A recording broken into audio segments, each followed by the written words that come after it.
네, 안녕하십니까. 반갑습니다. 네, 9월 달부터 매주 참 한 달에 2번씩 하기로 했던 육조단경 강의를 넷째 주에 제 사정 때문에 쉬었고요. 이제 9월 둘째 주에 한번 하고 오늘 10월 둘째 주인데요. 육조단경 2번째 시간입니다. 지난번에 첫째 시간에는 육조단경에 관한 간단한 해제, 육조단경이 어떤 경전인가, 그리고 육조 해명대사의 생애에 관해서 간략하게만 얘기를 했고요. 이제 오늘부터 이제 보게 될 육조단경 본문 안에 육조 스님이 이제 육조가 된 이후부터 스스로 이제 본문 형식으로 진행이 되고 있으니까 지난번 말씀드렸던 대로 생애에 대한 얘기 어떠한 것 같이 하면서 그렇게 진행을 하도록 하고요. 바로 본문을 보도록 하겠습니다.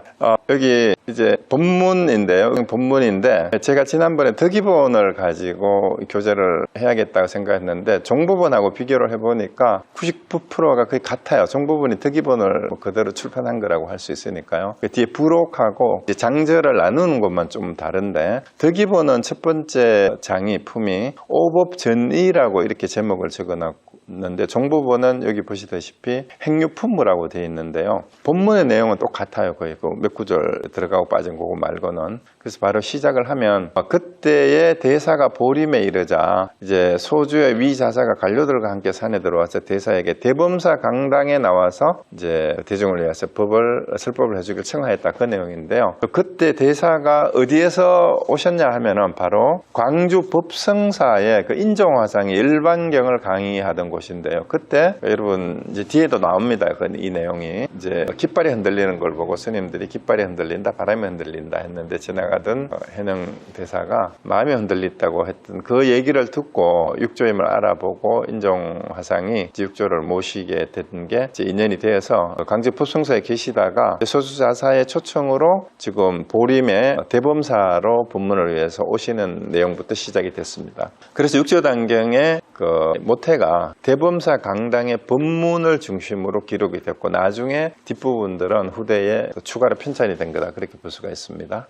그래서 그 자사하고 관료하고 유학자들, 비구 비구니, 그 다음에 일반 신도 1000여 명이 법문을 청해서 이제 법상에 올라와서 말씀을 하시는 게 이제 시작입니다. 그래서 선지식이요, 보리의 자성이 본래 맑고 깨끗하니 다만 이 마음만 쓰면 바로 성불할 것이니라. 그래서 이제 법문의 첫 시작이 일단 호칭에서부터 선지식이여라고 얘기를 하는데, 선지식이라는 말은 우리가 일반적으로 지금 불가에서 쓰는 선지식이라는 말은 누구한테 쓰는 말이에요? 먼저 깨달은 분들, 그리고 법을, 불교를 지도해주는 스승들에게 깨달아서 깨달음을 인가해 줄 수 있는 분들을 선지식이라고 그렇게 원래 호칭을 하는데, 여기에서 육조 해능대사가 법문을 듣는 비구 비구니하고 관료들하고 일반인들에게 선지식이라고 호칭을 한 거예요. 자, 이것이 단순한 호칭이 아니라 선지식이 깨달아서 법문을 해주는 사람일 뿐만이 아니라 법을 청하여 듣고 있는, 또 법을 배우고자 하는 모든 사람들이 다 선지식이다라는 이런 인식이 깔려 있는 거예요. 그래서 법문을 청한 사람들에게 선지식이 그분들에게 선지식이라고 이렇게 호칭을 하는 겁니다. 그래서 이거를 한번 눈여겨볼 필요가 없어요.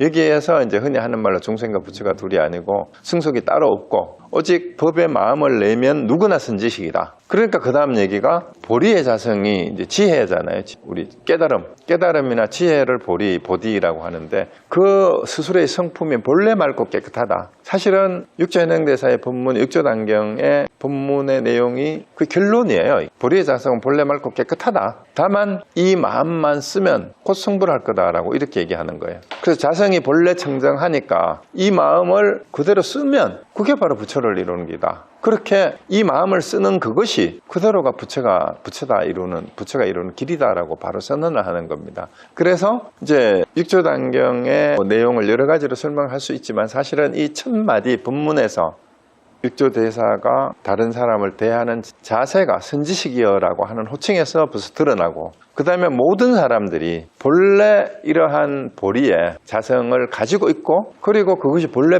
맑고 깨끗하기 때문에 이 마음만 바로 알기만 하면 이 마음으로 살아가는 그것이 곧 부처의 삶이다, 이렇게 얘기를 하고 있는 거예요. 그래서 이게 되면 더 이상 공부할 게 없어요.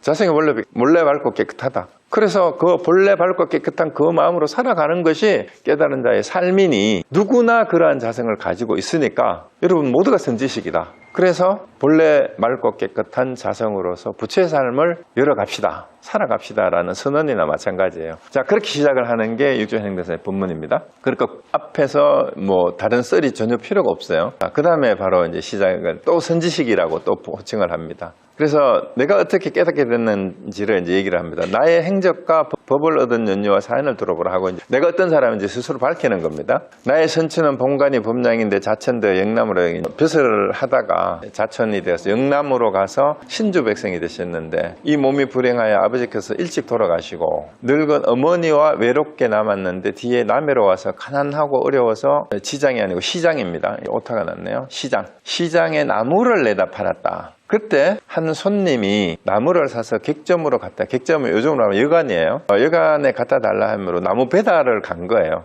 그래서 돈을 배달을 하고 돈을 받아서 나오다가 한 손님이 경을 외우는 것을 듣게 되었다라는 거예요. 경을 외우는 걸 듣게 됐는데 그래서 이 내가 한번 경에서 마땅히 머무는 바 없이 그 마음을 내라. 이제 유명한 응무소주 이생기심이라는 건강경 구절이에요. 그런 말씀을 듣고 마음이 곧 열리고 깨쳐서 손님이 외우는 것이 무슨 경입니까? 하고 물었더니 손님이 건강경입니다. 하시므로 다시 어느 곳에서 오셨는데 이 경전을 지니고 계십니까? 그러니까 나는 기주 항매산 동선사에서 왔습니다. 그전에는 홍인대사가 교화하고 계시는데 문인이 1000여 명이나 됩니다. 제자들이 1000여 명이 된다는 얘기죠. 그래서 저는 그곳에 가서 예배하고 이 경을 들고 받아왔습니다. 그런데 대사께서는 이제 오조 홍인대사를 말하는 거죠. 항상 스님들과 속인들에게 권하시기를 다만 건강경만 받아 지니면 스스로 견서 바로 성불한다. 이렇게 말씀하셨다라는 거예요. 그래서 우리 건강경은 저는 다 했으니까요. 내가 이런 말을 듣고 숙세에 인연이 있었는지 그 손님이 은열량을 나에게 주시면서 노모의 옷과 양식을 마련했고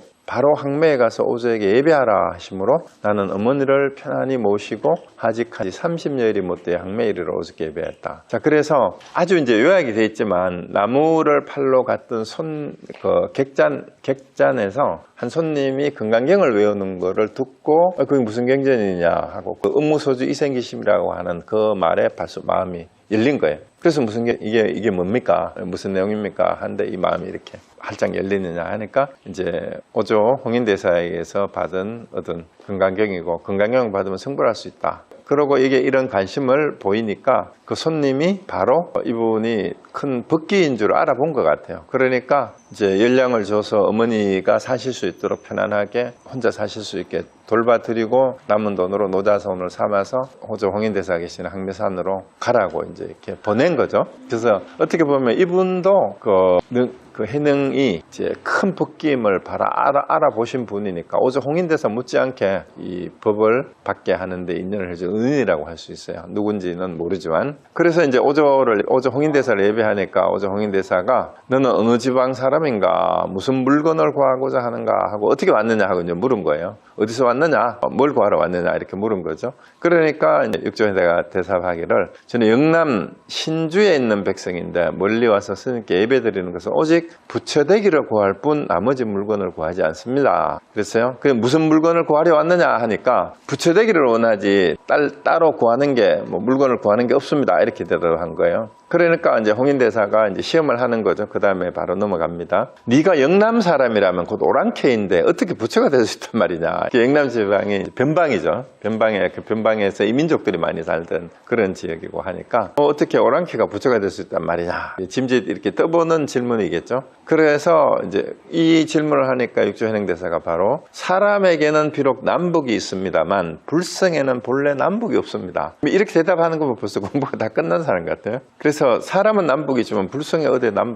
본래 남북이 어디 있을 수 있느냐. 오랑캐의 몸뚱이는 변방의 다른 소수민족 출신이라서 중국 당시에 그때 한족, 주류 민족인 한족은 아닐지 모르지만 이 말입니다. 사생과 같지는 않습니다만 불성에 무슨 차별이 있겠습니까? 하니까 오조 홍인대사가 다시 말씀을 하시려다가 대중들이 좌우에 모여 있음을 보시고 이내 대중을 따라 일이나 해라. 그러니까 혹시 이제 큰 법기인 걸 알아봤는데 잘못 얘기를 했다가 그 뒤에 바로 나오죠. 대중을 따라 일이나 해라 하고 이제 입을 닫게 합니다. 함으로 이제 해능이 말씀드리기를 화상께 없지 제자 스스로 마음에 항상 지혜를 내어 자성을 떠나지 않는 것이 곧 복밭인데 화상께서는 무슨 일을 하라고 하시는지 모르겠습니다. 그래서 이미 마음이 지혜를 내 가지고 자성을 떠나지 않는 이것이 진짜 복밭이라는 말, 복을 일구는 어떤 일보다도 더 큰 일을 하는 그 자리가 이 지혜를 내는 이 자성 자리인데 따로 해야 될 일이 뭐가 있겠느냐라고 이렇게 반문을 하는 겁니다. 그러니까 이제 오조홍인 대사가 이 오랑캐가 근성이 아주 날카롭구나. 너는 다시 말하지 말고 방앗간으로 가라. 그래서 여기서도 이제 말문을 막은 게 뒤에 이제 나오는 것처럼 혹시 사람들이 듣고 해칠까 싶어서 아직 행색이 초라하고 이제 20대 초반에 남무꾼이고 전혀 경제를 공부한 적도 없는 그런 청년이 찾아와서 이런 소리를 하니까 바로 눈치를 채고 잘못 다치지 않을까 싶어서 입 닫고 가서 방 하나 찌어라라고 방앗간으로 보낸 겁니다. 그래서 내가 물러나와 후원에 이르니 한 행자가 나에게 나무를 쪼개고 방아를 찍게 하였다. 8개월 정도가 지나서 어느 날 오조께서 나를 보고 말씀하시다. 내가 너의 견해가 쓸만하다고 생각했으나 나쁜 사람들이 너를 해칠까 두려워서 결국은 더 함께 말하지 못하였는데 알고 있었느냐? 그러니까 해능이 제자도 역시 스님의 뜻을 알았으므로 감히 스님 방 앞에 가지 않았고 사람들로 하여금 알지 못하게 했습니다. 그러니까 내색을 안 했다라는 거예요. 둘이 벌써 왜 그러는지 눈치를 챘다는 얘기죠. 자, 여기 뭐 특별히 세설할 게 없어요. 그냥 재밌게 보시면 됩니다. 시작하기 전에 우리 회장님도 경전은 보면 좀 어려워서 재미가 없는데 이거는 술술 읽히는 게 또 여기 또 다른 회원거사님은 무협지 읽듯이 재미가 있다. 반전도 있고 그래서 재밌죠? 흥미진진합니다. 그래서 이제 8개월여가 지난 쯤에 오조 홍인대사가 문인들은 이제 제자들이에요. 제자들 다 불러 모으고 내가 너희들에게 지금 얘기를 하겠는데 세상 사람들에게는 나고 죽는 일이 큰데 그러니까 생사대사라는 말을 흔히 하잖아요. 그러니까 사실은 불교의 출발이 사실이든 아니든 이제 전해지는 그 부처님의 생애에서 부처님이 사문유관을 통해서 우리가 어디서 와서 어디로 가는가, 도대체 생사가 무엇인가 라는 질문에 대한 답을 얻기 위해서 부처님이 출가를 하셨고 거기에 대한 답을 깨닫고 나서 법문을 하신 게 불교의 내용이에요. 그 생사대사가 결국은 불교의 첫 번째 주제이고 또 우리 살아있는 모든 사람들의 가장 중요한 주제가 생사죠. 생사의 문제인데 이게 진짜 큰데 이 제자들을 보니까 이 생사의 문제를 해결하는 것이 불교의 출발이고 마지막인데 여기에는 관심이 없고 온종일 복전만 구하고 생사의 고해에서 벗어날 일은 구하지 않는구나. 여기 복전만 구한다는 이 한마디 말에 뭐가 있냐면은 세속인들과 마찬가지로 이제 부와 권력과 명예와 이익만 구하는 기복신앙에 빠져 있다라는 얘기예요. 승속을 불문하고 이때 당시도 마찬가지입니다. 그리고 진정으로 수행을 통해서 생사의 고해를 벗어날 생각은 하지 않고 그저 좋은 자리만 찾고 잘 되기를 바라고 이익만 구하고 있는 쇠퇴를 꾸짖는 거나 마찬가지인데 출가한 제자들을 불러놓고 하는 얘기인데도 1000여 명이나 되는 홍인대사 밑에 있던 제자들마저도 홍인대사가 보기엔 그랬다라는 겁니다. 이미 그때도 당나라 때도. 그러면 지금 21세기 한국이나 미국이나 마찬가지겠죠. 더 하면 더 했지. 그런데 자성이 만일 미혹하다면 복으로 어찌 구원할 수 있겠느냐. 그래서 자기 본래 성품을 제대로 알지 못한다면 이 말이에요. 여기에 미혹하다라는 말은 자성이 뭔지 자기 마음을 자기 성품을 제대로 알지 못한다면 아무리 복이 많은들 재산이 많고 명예와 권력이 있는들 어찌 구원받을 수 있겠느냐 이 말이에요. 너희들은 각자 가서 스스로 지혜를 살펴보고 너희들이 정말 출가를 해서 법을 공부하기 위해서 출가 수행자가 되었다면 이제 그런 속인들과 마찬가지인 복전만 구하는 일을 그만두고 너희들 스스로를 돌아보고 스스로 지혜를 살펴보고 자기 본심인 반야의 성품을 취하여서 여기 힌트까지 다 주잖아요. 스스로 지혜를 살펴보면 자기의 본성이 바로 반야다. 그 성품이 어떤지를 제대로 알아라. 그리고 그걸 가지고 자기 스스로 본래 마음인 제 반야의 성품을 살펴보고 그 살펴본 내용을 가지고 개송을 지어서 가지고 와라 보여라 이 숙제를 낸 거예요. 지금까지 공부한 내용을 개송을 지어서 바쳐라 이렇게 할 거죠.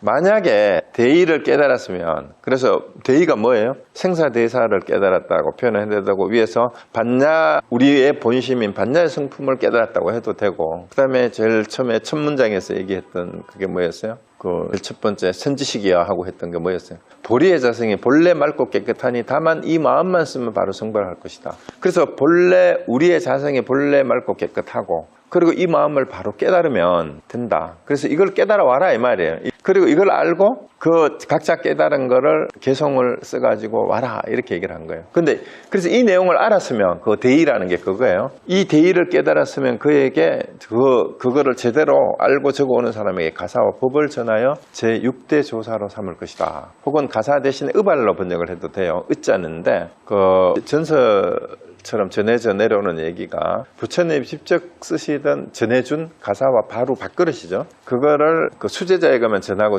가섭에게 전하고 아난에게 전하고 28대 달마대사가 전해줬고 그게 이제 법을 전하는 징표라고 이제 선종에서는 그랬죠. 그리고 이 달마대사가 그걸 가지고 와서 이제 해가대사, 승천, 도신, 오조, 홍인대사까지 의발을 전수를 해줬다라는 얘기예요. 그래서 그 부처님께서 직접 사용하시고 달마대사가 가지고 왔던 이 의발을 물려받는 것이 그 다음 조사가 된다라는 징표로 여겨지는 그런 비유예요. 그래서 가사 법을 전한다는 말이 법을 전해서 6대 조사로 삼을 것이다. 6대 조사라는 얘기가 이제 선종의 초조가 방금 말씀드린 달마제사고 그 다음에 이가가 해가 3조 승천 4조 도신 그 다음에 5조 홍인대사죠. 그 다음 대를 이을 사람이 이제 6조인데 그래서 대의를 깨달아서 제대로 공부한 내용을 개성으로 적어온 사람에게 6조를 삼겠다라고 이제 선언을 한 거죠. 네, 후계자를 삼겠다라고 얘기를 한 겁니다. 그리고 이제 부처님으로부터는 33대조가 되는 거예요. 중국 선종의 6대조가 되고 그래서 빨리 돌아가서 지체하지 말고 개성을 적어 보내라. 지금까지 보여라. 그래서 생각으로 헤아린다면 맞지 않을 것이다. 견성한 사람은 말 아래 바라볼 것이다. 그래서 정말로 출가해서 견성 성불을 하려 출가를 했는데 견성을 해야 된다. 견성한 내용을 가지고 와라 이렇게 얘기를 한 거예요. 그래서 만약 이와 같은 사람은 칼을 휘두르는 전쟁터에서도 역시 볼 수 있을 것이다. 본성을 자기 본성을 지혜로서 자기의 본래 마음인 반야의 성품을 바로 볼 수 있을 것이다. 칼을 휘두르는 전쟁터는 언제 어디 시장 바닥에서든 총칼이 또 화살이 요즘으로 태우면 폭탄이 터지는 전쟁터에서라도 이 반야의 사성을 바로 볼 수 있는 그런 사람은 자기 본심인 반야의 성품을 바로 깨달은 사람은 어떤 상황에서든지 자기 본성을 잃어버리지 않고 반야를 바로 알게 되고 그리고 생사대사가 무엇인지를 알게 될 거다라는 그 얘기입니다. 그렇게 해서 이제 숙제를 냈는데 대중들이 이 분부를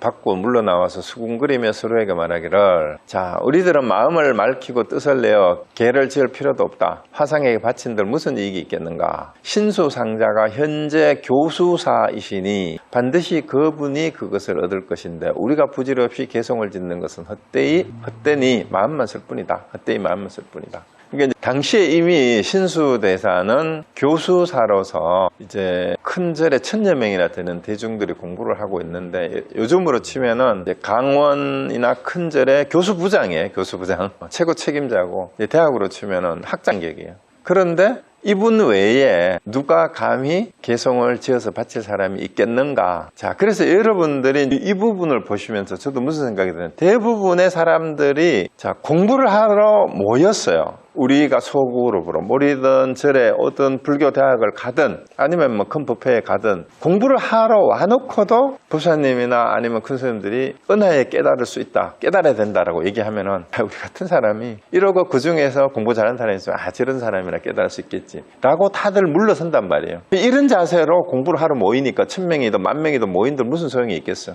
그렇지 않겠어요? 여러분은 나도 내가 공부한 내용을 한번 점검을 받고 싶다 이런 마음이 드세요? 아니면은 이 사람들처럼 수군거리면서 야 우리 같은 사람이 무슨 개성을 짓겠냐 이런 쪽이에요? 어느 쪽에 가깝습니까? 그래 제가 이제 부탁드리고 싶은 것은 이왕 공부를 하시려고 여기에 현장에 오신 분이든 줌으로 통해 보시든 혹은 나중에 유튜브를 통해 보시는 분이든 아니면 제 걸 보지 않고 다른 데서 공부를 하러 가시든 책을 보든 본문을 듣고 하시려면 이 대중들의 이런 자세로는 몇 생을 공부해도 못 깨달아요. 그리고 공부를 해도 아무 소용도 없어요. 솔직히 이런 사람들은 문제가 뭐냐, 내가 오조 홍인대사 회상에서 내가 10년이나 공부했어, 내가 30년이나 공부했어 그리고 자랑하고 다니는 거 그것 때문에 암안심만 늘어나는 사람들이 대부분이에요. 그 스님들도 마찬가지로 출가한 사람들이잖아요. 이분들이 스님들이 내가 뭐 어느 조실 밑에서 어느 방장 밑에서 내가 출가해가지고 몇 년을 또 선빵을 뭐 몇 차례를 뭐 했고 그게 뭔 소용이 있어요.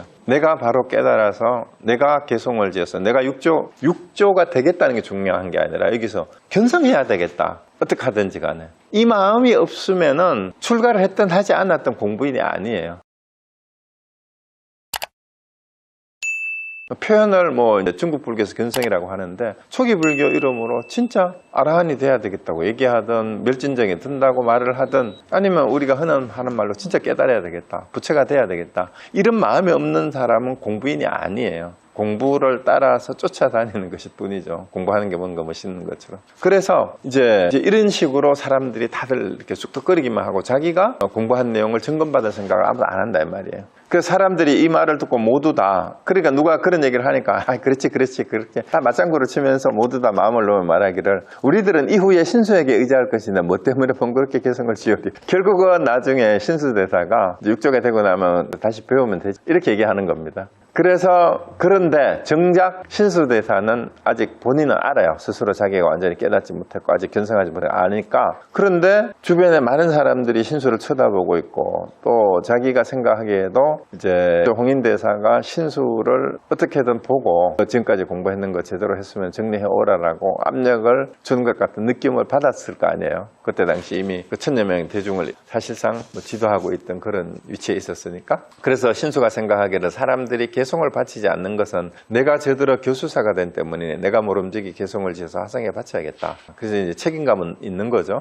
만일 개송을 바치지 아니하면 화상이 어떻게 내 마음의 견해가 깊고 옅음을 아시겠는가. 내가 개송을 바치려는 뜻이 법을 구하는 것이면 좋은 것이나 조사의 자리를 찾는 데 있다면 나쁜 것이다. 이 겸손한 분이에요. 이 내용을 보면 이제 여기에 책에 표현된다로만 짐작을 한다면 도리어 범부와 마음과 같아서 그 성인을 자리를 빼앗은 것 같으니 빼앗으려는 거하고 뭐가 다를 바가 있겠느냐. 그래서 신수 스스로도 내가 육조가 되려는 조사의 자리를 원하는 것이 아니라 정말로 자기의 견해를 점검받고 싶은 마음이 있었다. 이렇게 표현을 하는 거죠. 근데 만일 개송을 바치지 않으면 결국은 법을 얻지 못할 것이니 크게 어렵고 어려운 일이구나. 그래서 자칫 내가 법을 제대로 깨닫지 못한 상태인데 개송을 바치는 것이 마치 자리에 욕심을 내는 것으로 비춰질까 염려하는 거예요. 이 염려하는 것도 뭐 때문일까요? 자기가 확실히 못 깨달았기 때문에 그런 거예요. 확실히 깨닫으면 그런 염려를 할 필요가 없죠. 그런데 어쨌든 이런 염려를 하면서 며칠을 전전긍긍 하다가 어떻게 개송을 바치게 됐느냐 하는 얘기가 나옵니다. 오조 홍인대사가 머물던 그러니까 방 앞이에요. 방 앞에 복도가 3칸이 있었는데 공봉은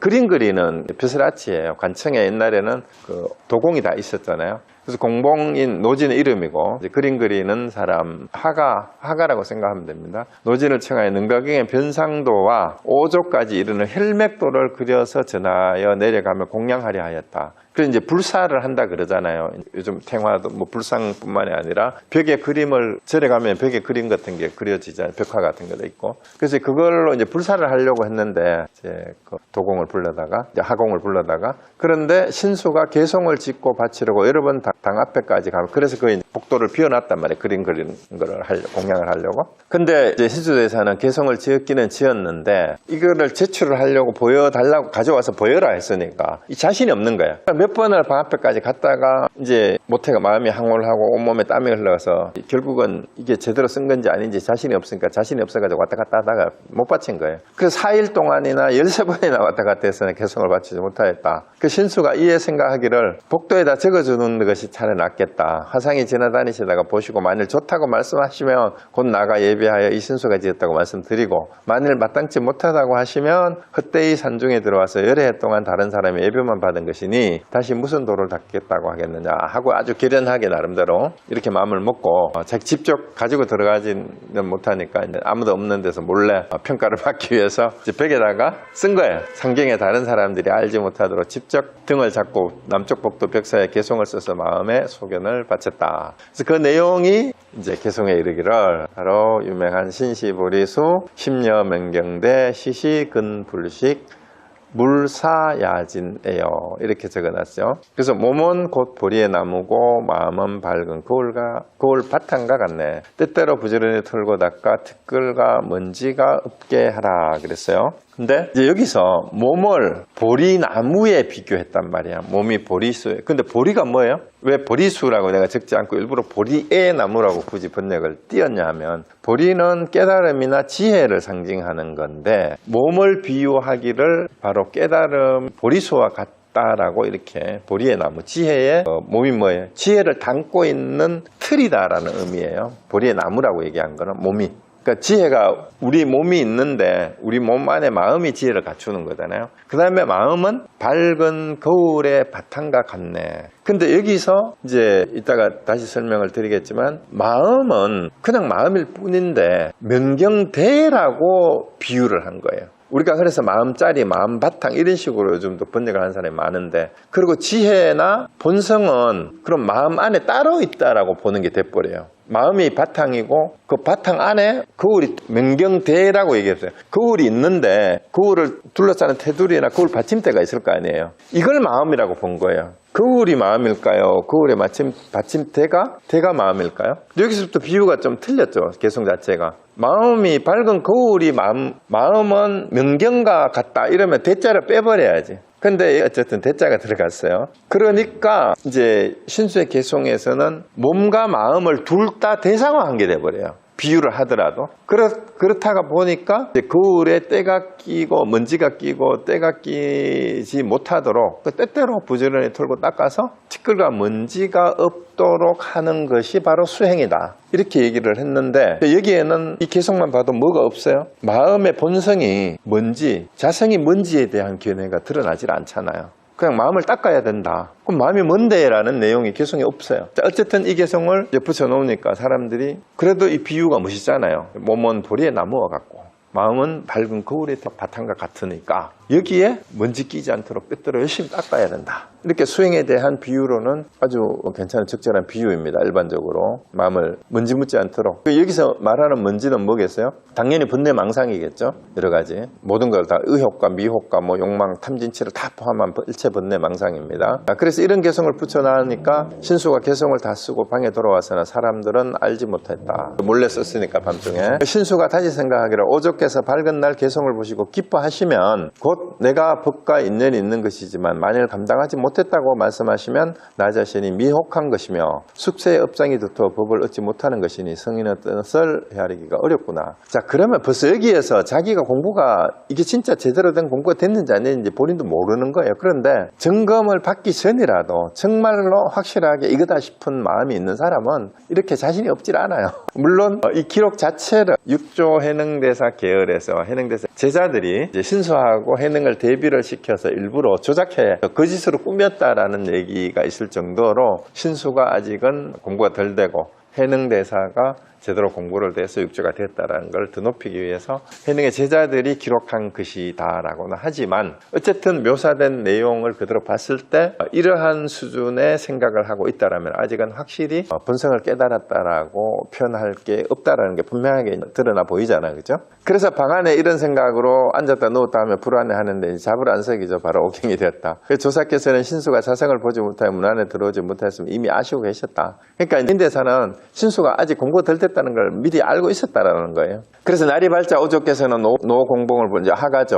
그림 그리는 사람 불러서 남쪽 복도의 벽에 그림을 이제 밤중에 했으니까 이게 밤중에 왔다 갔는지 모르고 빈자리에 그림을 이제 그려야 되겠다라고 하려다가 이제 가보니까 개송이 붙여져 있는 걸 본 거예요. 공봉에 말씀하시기를 이제 그림을 그릴 필요가 없네. 이제 개송이 대신 쓰여져 있으니까 수고롭게 그대가 먼 길을 오게 하였구나. 경에 이르시기를 무릇 모양 있는 바는 모두 다 허망하다 하였으니 이 개송만 두어서 사람들에게 외우고 지니게 할 것이네. 이 개송에 의지하여 닦으면 악도의 떨어짐을 면하고 이 개송을 의지하여 닦으면 큰 이익이 있으리라. 이렇게 돼 있어요. 여기서 오해를 하는 부분도 이 부분을 가지고 오해를 하는 분들이 많아요. 육조단계를 보면서 신수의 개성도 그러면은 오종인대사도 인정한 거 아니냐 이렇게 이 부분을 두고 얘기하는 게 있어요. 근데 그림을 그리려고 했던 자리에 신수가 개성을 써놨으니까 이제 홍인대사가 딱 보니까 이 개성의 내용을 봤어요. 내용을 보니까 지금 인용한 금강경 내용을 한번 보세요. 무릇 모양 있는 바는 모두 다 허망하다. 어디에 나오는 거예요? 금강경에 바로 의지실견분의 범수유산 계시험한 그 얘기잖아요. 그런데 이걸 뭘 지칭하는 거예요? 그 변상도하고 혈맥도를 그리려고 했는데 이 그림을 그리는 것 자체가 다 허망하다. 사실은 방편으로 변상도도 그리고 탱화도 그리고 불상도 조성하지만 이게 다 상이잖아요. 그렇게 해놓고 그러면은 그 그림을 그리나 아니면은 신수제사가 써놓은 개성을 붙여놓으나 어차피 개성도 상이에요. 알고 보면은. 글자 자체도 상이지만 글자의 내용이 지칭하는 것도 간접적인 상이잖아요. 그죠? 그런데 이제 여기서 홍인대사 평가를 보세요. 사람들이 이 개성만 둬서 외우고 지니게 하면 그렇게 의지했던 악도에 떨어짐을 면한다 했으니까 뭐예요? 악도가 우리가 흔히 말하는 불교에서는 뭐가 악도입니까? 육도윤회를 한다 했을 때 악도가 어디에 해당이 돼요? 그렇죠. 지옥, 악의 축생. 적어도 이런 식으로 외우고 수지 독성을 하고 이렇게 의지해서 생활에 나가면 이 말이에요. 마음을 닦아 나간다면은 적어도 지옥에 떨어지지도 않고 악의가 되지도 않고 축생이 되는 거는 면할 수 있다. 이렇게 평가한 거예요. 그래서 이 개성을 의지해서 닦으면 큰 이익이 있으리라. 그래서 이제 짐승 같은 일은 더 이상 안 하게 된다라는 거예요. 지옥에 떨어지지 안 하게 되니까 이익이 된다라고 평가를 해준 겁니다. 이게 이제 완전히 아직은 확실하게 깨달음에 도달한 개성은 아니지만 악도에 떨어질 정도는 이렇게 수행하면 된다. 이걸 이렇게 해준 겁니다. 자, 그래서 무린으로 하여금 향을 사르고 예경하게 하시고 이게 그래도 이게 굉장히 이대로 수행해도 존경할 만한 그런 내용이다. 이렇게 해서 예경까지 하라고 했다라는 거예요. 그리고 이 개성을 외우기를 다 하면 곧 견성하게 될 것이라고 하시니 여러분 제가 미리 보낸 이메일에 이 부분이 이 개성을 다 외우면 이렇게 제가 번역을 했어요. 거기 교재 가지고 있는 그렇게 돼 있죠? 근데 내가 다시 보다가 보니까 그렇게 번역하면 안 될 것 같아요. 이게 한 구절이지만 왜 그런가 하면 이 개성을 다 외우면 견성하게 된다. 이게 아니에요. 그러면 그럼 제가 지금 이 개성을 외우기를 다 하면 이거하고 뭔 뉘앙스의 차이가 있어요? 자, 여러분 위에 개성 이거 다 외우는 거 한 번만 보면 외우지 못해요? 신시보리수, 십년명경대, 시시금불식, 물사야지. 그럼 다 외웠잖아요. 그럼 다 외우면 이렇게 되잖아. 그렇죠? 이 개성을 다 외우면 곧 근성에 들다. 그럼 여러분 다 외웠잖아. 그러면 근성해야 되는데 왜 안 돼요? 어조대사가 거짓말 하는 게 되잖아. 그래서 제가 왜 요거를 보다가 보니까 번역을 다른 책도 보니까 다 외우기를 이게 다 외우면 이렇게 해놨어요. 아니면 다자를 빼고 이 개성을 외우면 견성하게 될 것이다. 번역을 시중에 나와 있는 책을 내가 가지고 있는 것 서너 권을 찾아봐도 다 그렇게 했는데 이게 아니다 싶었어요. 이 개성 외우기를 다 하면 거기 원문도 보세요. 진, 송차계 이걸 어떻게 해석해야 될까? 그 한문 원문도 진력을 다해서 이 개성을 외우면 이렇게 번역해도 차라리 괜찮을 것 같아요. 그렇죠? 그냥 개성을 다 외우는 게 아니에요. 진이 뭐예요? 다 한다라는 뜻이잖아. 다 한다. 진인사 대청명할 때 인간이 해야 될 일을 다 마치고 하늘의 명을 기다린다. 이게 진짜잖아요. 그렇죠? 그러면 여기에 진은 외우는 일을 다 끝마쳤을 때 이랬는데요. 더 이상 외우지 않아도 될 때 이렇게 번역해야 돼요. 남들은 어떻게 번역해야 돼요? 저는 그렇게 해야 홍인대사의 의도를 누가 제자들이 어떻게 적었든지 간에 제가 이거를 살려서 번역을 하려면 진력을 다하여 더 이상 이 개성을 외울 일이 없어질 때 그게 더 멋있지 않나요? 그래서 이 개성 외우기를 다 끝내면 이 말이에요. 다 끝장내면 외우는 일을 더 이상 하지 않아도 그래서 외우기가 끝나면 그때 견성하게 될 것이다. 이게 뭔 말이에요? 계속 외우는 거는 더 이상 필요 없을 때가 되면 저는 그렇게 해석을 합니다. 그렇게 됐을 때 견성하게 될 것이다. 여러분도 한번 생각해 보세요. 이건 제 생각이니까. 그래서 문인들이 이 개성을 외우며 모두 다 훌륭하다고 찬탄하였다. 그래서 이거를 왜 외우라고 했을까? 단순 암기를 하라는 게 아니고요. 제가 하두 공부를 하고 가나선을 했을 때 해암스님도 점검한 하두도 계속해서 외우라고 하셨어요. 그 답까지도, 할구까지도. 그래서 해암스님 스스로도 수덕사 방장하실 때 두 가지 해암스님 말씀하시는 거예요. 시간만 나면은 의자에 앉아서도 그렇고 자선하면서 입으로 중얼중얼 하는데 스님이 그동안 점검하시고 공부하시고 하두를 계속 외우시는 거예요. 근데 이 외우는 것이 뭐냐 하면은 해암스님은 공들인다라고 표현을 했는데 그 공들인다라는 내용이 뭐냐 하면은요. 진력을 다해서 그러한 개송이나 경전의 가르침이나 하두에 담겨있는 깨침의 내용이 내 몸과 마음과 완전히 하나가 되도록 만드는 끊임없는 프랙티스예요. 연습이에요. 그게 하나가 됐을 때 그러면은 깨달은 내용이 하두에서 답을 알았다라는 거는 이제 스승과 제자 사이에 있었던 문답에서 답이 깨쳐져서 점검이 된 거잖아요. 자꾸 하루에도 수백 번을 외우라고 얘기하는 이유는 그 답에서 가르쳐주는 지혜를 완전히 체득하라는 얘기예요. 체득을 한 다음에 그것이 아까 얘기했던 건 전쟁터에서라도 어디에서라도 그 내용이 내 마음에서 떠나지 않도록 완전 내 거를 만들라는 얘기예요. 그게 외우는 거예요. 그냥 암기하라는 게 머리로 기억하라는 얘기가 절대 아닙니다. 그래서 옛날 우리 전통적인 공부 방법 자체가요. 유교도 그랬어요. 불교도 그랬고 유교에도 왜 공부를 시킬 때 천자문부터 외우게 했을까? 사서성경을 다 외우는 거를 책을 뗐다라고 했는데 단순히 암기를 한다고 해서 책을 뗀 게 아니라 내가 옛날에 그런 말 하잖아요. 서당에 가서 책 뗐다. 요즘 그게 남아있는 말이 뭐예요? 교재를 하나 끝나고 나면 책 다 끝냈으니까 책거리 한다 그러잖아요. 이 책거리가 그 책을 완전히 외우는 거를 얘기를 해요. 선생님이 서당에서 옛날에 책을 하나 뗐다 그러면은 책거리 할 때는 책을 다 외우는지 점검을 해요. 다 외웠으면은 다 못 외웠으면 책거리가 안 돼요. 그럼 외우기만 하면 되느냐? 그럼 다 외웠어. 다 외웠는데 너 외운 구절 중에 그게 무슨 뜻이냐? 뜻을 설명하라 그래. 그렇게 다 통과가 돼야 책을 한 거를 다 뗀 거예요. 그래서 여러분이 건강경을 벗고 반야신경을 했고 또 육자단경을 지금 또 보고 있지만 여러분 반야신경을 뗐어요. 건강경을 뗐어요. 육자단경을 뗐어요 하면은 외우는 거는 당연하고 이게 무슨 뜻인지 스승이 가르친 대로 한치의 어긋남도 없이 설명을 할 수 있어야 그게 책을 뗀 거예요. 그게 외우는 겁니다. 그래서 제가 생각하는 진송차계는 이 계송 외우기를 끝낸다라는 말은 그런 의미예요. 그래서 이제 요런 정도 악도에 떨어지지 않을 정도잖아. 악도에 요걸 외우면 요게 끝나고 나면 악도에 안 떨어지면 그 다음에 남아있는 게 이제 나머지 인간계라든가 천상에 태어나든가 뭐 아수라가 있긴 있는데 그 다음 견성한다는 얘기는 그걸 넘어간다라는 얘기가 되잖아. 그러니까 요 계송의 수준을 넘어가야 그게 제가 생각하기에는 이 계송 외우기를 끝내는 거예요. 다 끝내는 거. 진짜는 다 끝낸다라는 뜻이에요. 이 계송 외우기를 끝내면 그 정도 수준이 됐을 때 곧 뒤이어서 견성하게 될 것이다 라고 이렇게 얘기한 겁니다. 그러니까 문인들이 이 계송을 외우면 모두 다 훌륭하다 선탄했다.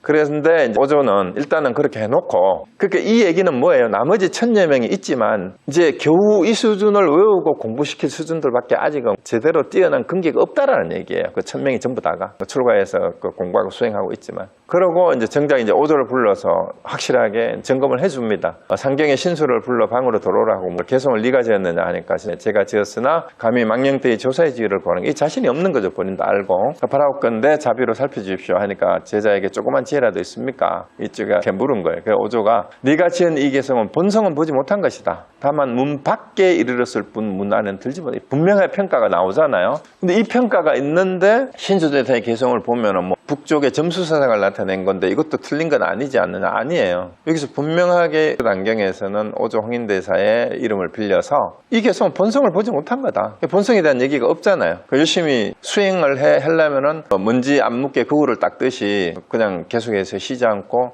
닦고 마음을 닦아야 된다. 마음을 닦아야 된다는 머리에 먼지를 털어야 된다는 얘기예요. 우리 마음에서 일어나는 온갖 탐진치를 번뇌망상을 자꾸 털어내고 이걸 일으키지 않도록 마음을 모으고 이렇게 해야 된다 이 말이었거든요. 그러면은 그거는 본성을 본 사람이 하는 얘기가 아니다라는 얘기예요. 그래서 그 근처에 모았어. 그런 길로 문 밖에 문 안이라는 말은 뭐냐? 그 깨달음의 문이 부처가 되는 문이 있는데 그 근처에는 왔는데 문 밖에서 아직도 녹화하는 수준에 밖에 이르지 못했다라고 이렇게 확실하게 평가를 합니다. 그래서 이 개송이 분명하게 이제 평가가 되고 그 다음에 이와 같은 견해로는 이제 이어서 오조 홍인대사의 평가입니다. 위 없는 보리를 아무리 찾아도 얻을 수 없을 것이다. 위 없는 보리는 이제 무상보리잖아요. 이제 무상대도.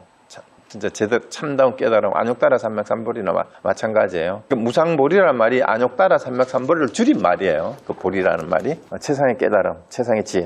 그래서 위 없는 보리는 모름지기 말 아래에 스스로 본마음을 알고 스스로 본성이 나지도 않고 없어지지도 않는 것임을 보는 거다. 그러니까 본마음을 알고 본성은 원래 불생불명임을 아는 것. 우리가 반야신경에서 아주 많이 들었던 얘기도. 그게 무상보리다. 그게 안욕따라 삼맥삼보리다. 이 얘기하고 똑같은 겁니다. 그러니까 어느 때라도 생각마다 염념자견이라고 했어요. 스스로 뭐예요? 만법이 막힘이 없음을 스스로 보아서 하나가 참되면 일체가 참되어 만가지 경계가 스스로 여여해야 그게 무상보리를 아는 거다 이 말이죠.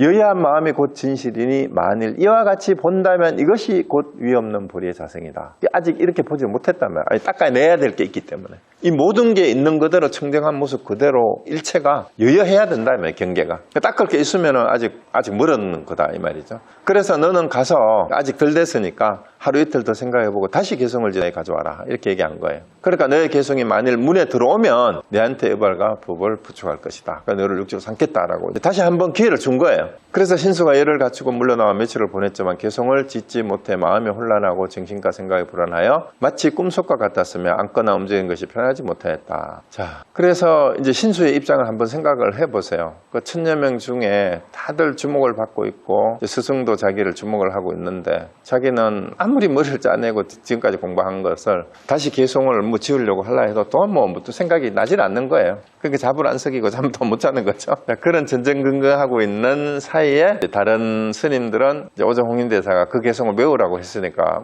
그 네 구절밖에 안 되니까 외우는 건 다 외우겠죠. 그 외우면서 다니게 되니까 이제 방간 근처에 어느 스님이 그 개성을 외우면서 지나간 거예요. 이틀이 지난 뒤에 어떤 동자가 방앗간을 지나가면서 그 개성을 소리내어 외우기에 내가 육조현행대사 얘기죠. 한번 들어보니 이 개성은 본성을 보지 못한 게 알잖아. 육조현행대사도. 이거 본성을 본 게 아니구나 이거는. 그러니까 오조 홍인대사하고 똑같이 딱 보는 거죠. 비록 가르침만 받지 못했으나 일찍이 큰 뜻을 알았기에 동자에게 본인이 알았다는 얘기예요. 내가 제대로 배우지는 않았지만 내가 벌써 그 나무팔로 객잔에 갔을 때 금강경 그 외우는 소리를 듣고 내가 벌써 탁 응무소주 이생기심에서 이미 마음이 열렸잖아요. 그러니까 이제 그런데 이게 본성을 본 개성은 아닌데 왜 스님이 동자승이 이걸 외우고 다니냐, 그게 뭔 개성이냐라고 물었더니 동자승이 오랑캐야 니 그것도 모르냐, 대사께서 오조 홍인대사께서 세상 사람들에게 나고 죽는 일이 크니 의발과 법을 붙여가야 전하려 한다 하시며 문인들에게 개성을 지어서 보이라 했는데 만약에 그 개성에서 끈 뜻을 깨달았으면 법을 붙여가 제6조로 삼는다고 하셨다. 그런데 신수상자가 남쪽 복도 벽 위에 무상개성을 쓰셨는데 대사께서 사람들에게 모두 다 이 개성을 외워라. 이 개성에 의자에 닦이면 악도에 떨어진 것은 면하고 이익이 있다. 이렇게 말씀하셨다. 그랬다는 거예요. 그래서 이제 이 얘기를 육조현행대사는 방화만 찍고 그런 얘기를 못 들었으니까 여기를 이제 처음 들었어요. 그러니까 육조현행대사가 말하기를 나도 또한 이 개성을 외워 오는 세상에 인연을 맺고 부처님 땅에 함께 태어나고 싶습니다. 이거는 이걸 외우고 싶다는 얘기가 아니고 보세요. 스님 내가 이 방화를 밟은 지가 방화를 찍은 지가 이 말이에요. 6개월 남짓 됐지만 아직 당 앞에 가보지 못했습니다. 스님께서 개성 앞으로 인도에서 예배할 수 있게 하도록 해도 이게는 이제 의도가 있는 거예요. 나도 이걸 외우고 거기 가가지고 나도 한번 써봐야지 하고 그 생각을 가지고 동자한테다가 앞으로 자기를 데려가 달라고 얘기한 거죠. 자기 거기 가보지도 못했으니까. 그러니까 동자가 개성 앞에 이르러 예배하게 하므로 내가 말하길 능은 문자를 알지 못하니 스님께서 읽어주십시오. 그러니까 다시 한번 이제 읽어주는 거예요. 이제 글자를 모른다는 얘기 나옵니다. 그때 강주의 별가는 벼슬 이름인데 이제 그 자사보다 바로 밑에 있는 벼슬이래요. 근데 별도로 가짜가 가마 가짜예요. 그러니까 이제 요즘으로 치면은 주지사가 행차를 하는데 그 중에 뭐 부지사나 비서실장격이라고 생각하면 돼요. 그런데 주지사 옛날에 가마를 한 사람밖에 못 탔잖아. 그러니까 주지사가 가마를 타고 자사가 지나가면 그 바로 뒤에 따라서 옆에 붙어서 별가의 가마가 따라간대. 그래서 별도의 가마다라는 뜻에서 붙은 호칭이에요. 근데 어쨌든 별가라는 사람이 성이 장시고 이름이 일용이라는 하는 사람이 있었는데 그 일용이가 저기 일용인가 무슨 체불함 일용이라 하는 이가 곧 큰 소리로 읽기에 읽어달라니까 이 사람 대신 옆에 있던 사람이 대신 이제 읽었다는 거죠. 이 사람이 내가 듣고 말하기를 내게도 한 개성이 있으니 별가께서 써주시기 바랍니다 했더니 별가가 야 오랑캐야 이제 영남 그 변방 출신의 이 민족 소수민족 출신인 걸 다 아니까 방에 찢는 행자니까 너도 개성을 짓겠다니 그 일이 희유하구나 하고 이제 웃기네 하고 한 거예요. 그래서 내가 별가에게 위 없는 그러니까 바로 또 대놓고 얘기를 하는 거예요. 위 없는 보리를 배우고자 하는데 무상보리죠. 안역따라 삼박삼보리예요. 처음 배우는 사람이라고 가볍게 여기지 마시오. 낮고 낮은 사람이라도 높고 높은 지혜가 있을 수 있고 높고 높은 사람이라도 뜻과 지혜가 없을 수 있습니다. 그 세상의 지혜를 가지고 출신 성분을 가지고 어떻게 무상보리가 있다 없다 할 수 있겠느냐라고 아주 준엄하게